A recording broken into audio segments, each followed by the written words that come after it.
Welcome to your deep dive. You shared with us a lesson plan all about teaching the 25 Mohammedan words in English. I mean, think about it. We use them constantly, every single day, but whoever really, stops to think about them? Right, we just use them. Exactly. It's easy to assume that we've, mastered them.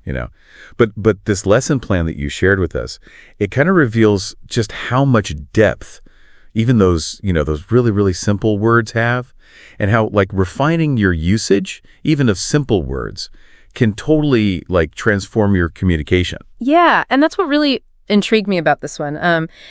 It's designed for beginners, but it also has stuff for advanced speakers divided into those three levels, beginner, intermediate, and advanced. So does that suggest that even native speakers could benefit from going back and revisiting these super fundamental things? Oh, yeah, absolutely. Think of it this way. You might know how to use a hammer, right, to hammer a nail. Right. But a master carpenter, they understand the subtle variations in, how much force they're using, the angle, their technique. Language is similar. This lesson plan acknowledges that there's always more to learn, which I find refreshing. It's like that saying, right? The more you know, the more you realize you don't know. Exactly. So let's start with those beginner level words. I mean, is it purely about establishing those basic definitions? Okay, hello, that's for a greeting. Yeah. Or, goodbye, you use that as a farewell. It is, but it's also about laying the groundwork for that more complex usage later on. Got it. For instance, it introduces thank you alongside just plain thanks. Okay. It's subtle, but it primes learners to understand how formality can shift meaning. I see. So it's like building blocks. Exactly. It reminds me of when you're learning to code, you start with those basic commands, but really understanding their function prepares you for building those more intricate programs later on. What shifts as we move into that intermediate level? This stage is all about expanding expression, giving learners more tools to move beyond just, one-word answers. So thanks might become I appreciate it. And instead of just yes, you encourage phrases like, yes, I can do that. So it's not just vocabulary then, it's also science construction, building up fluency and confidence. Exactly. And that's where the lesson plan starts highlighting context too. For example, it differentiates between sorry as a quick apology versus my apologies for a more formal situation. That's a great point. I've never really considered those really subtle differences, but they totally impact how your message is received. Now I'm really curious about that advanced level. How do you refine what's already nuanced? This is where things get exciting. Think about the word really. At a beginning level, it's just for simple emphasis or surprise. Really, that's amazing. Right. But at the advanced level, it can express genuine belief. Oh, okay. I really do think that's the best course of action, which carries a lot more weight. Yeah, it adds a layer of sincerity. It's almost like you're emphasizing your commitment to whatever it is you're saying. That could be huge in a professional setting, for instance. Precisely. And that's just one example. The lesson plan delves into the nuances of sorry, too. Okay. Showing how it can convey, regret versus sympathy, depending on how you're phrasing it. It encourages learners to become more attuned to these, subtle shades of meaning. Okay, I'm starting to see why mastering these, seemingly simple words can be so impactful. It's not just about fluency. It's about wielding language with, precision and intent. Exactly. It's the difference between throwing paint at a canvas and carefully crafting a masterpiece. Both involve color, but the intention and the skill behind them, that's what creates those vastly different results. Right. And the source material emphasizes practical application too, right? It encourages students to actually, use these words in real conversations, not just in a classroom setting. That's key. It's one thing to understand nuances intellectually, but the real learning, it happens when you put them into practice. It's learning a musical instrument. Okay. I can study music theory all day long. But the real magic, it happens when you start playing and experimenting with different sounds. I love that analogy. It really highlights that idea that language isn't just rules and definitions on a page. Right. It's a living, breathing tool for expression.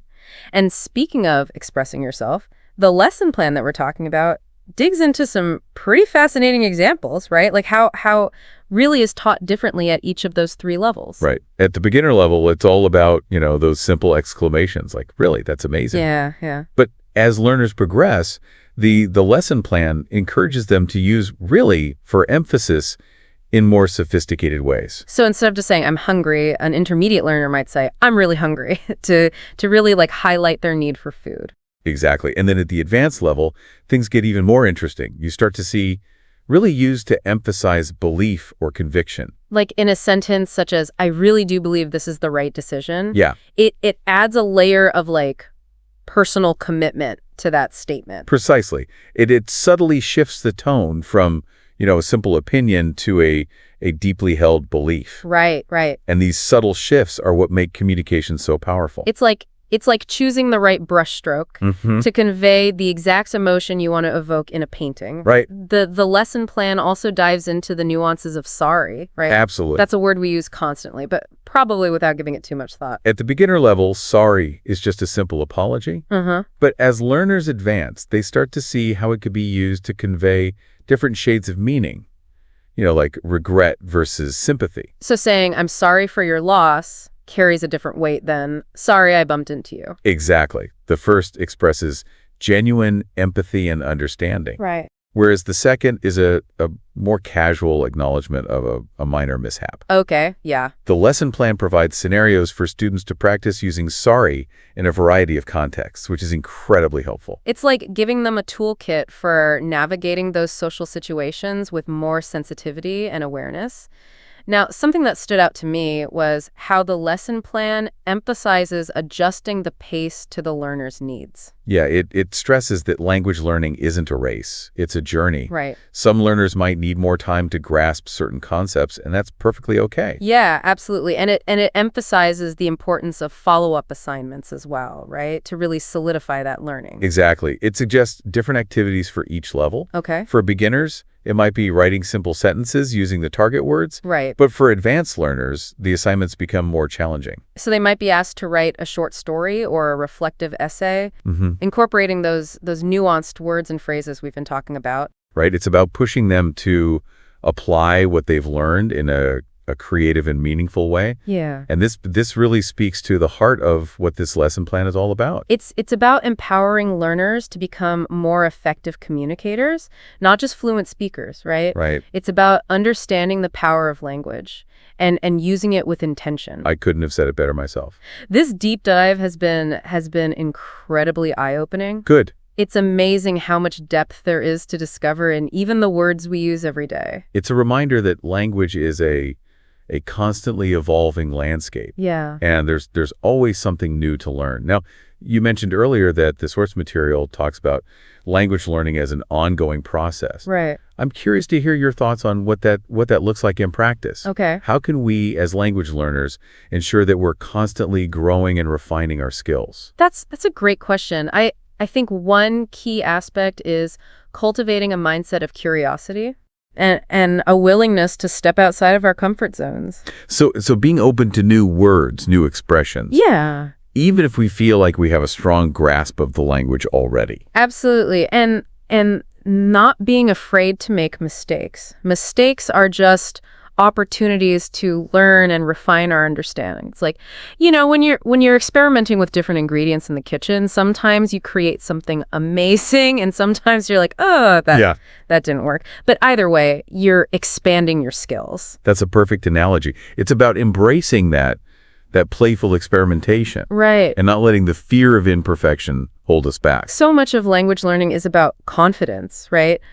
Feeling comfortable enough to try new things and express yourself, even if it's not, quote unquote, perfect. Precisely. And I think another crucial aspect is staying engaged with the language outside of, formal study. Right. Reading books, watching movies, listening to music, even just having conversations with native speakers. Yeah. All of these things contribute to our understanding and fluency. It's like immersing yourself in the culture, right? Exactly. You pick up on the nuances and the subtleties of the language in a way that you just wouldn't from studying a textbook. Exactly.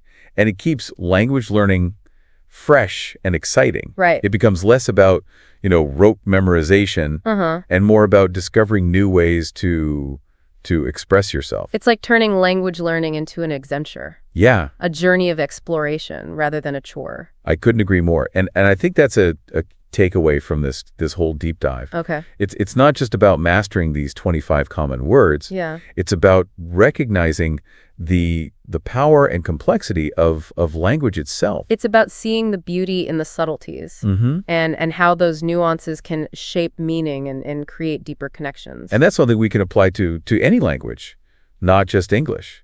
Which brings us back to that thought-provoking question that you posed earlier. Yeah. What seemingly simple words in our native languages might have hidden depths that we haven't even considered? Yes. It's a challenge to our listeners. Take a moment to reflect on your own native language. What words do you use every day without really thinking about their full range of meaning? It's like looking at a familiar painting with fresh eyes, right? You might suddenly notice details that you'd overlooked before. Exactly. And that's the beauty of language learning. It's a never-ending journey of discovery. Well, this deep dive has been a fantastic reminder of that. It's been a real pleasure exploring these ideas with you. The pleasure was all mine. And to our listener, thank you for sharing this fascinating lesson plan with us. Yeah. It's sparked a truly insightful conversation. And we hope it inspires you to continue exploring the nuances of language, both in English and in your own native tongue. You might be surprised by what you discover. Happy exploring. That's it for this deep dive. We'll see you next time for another fascinating exploration.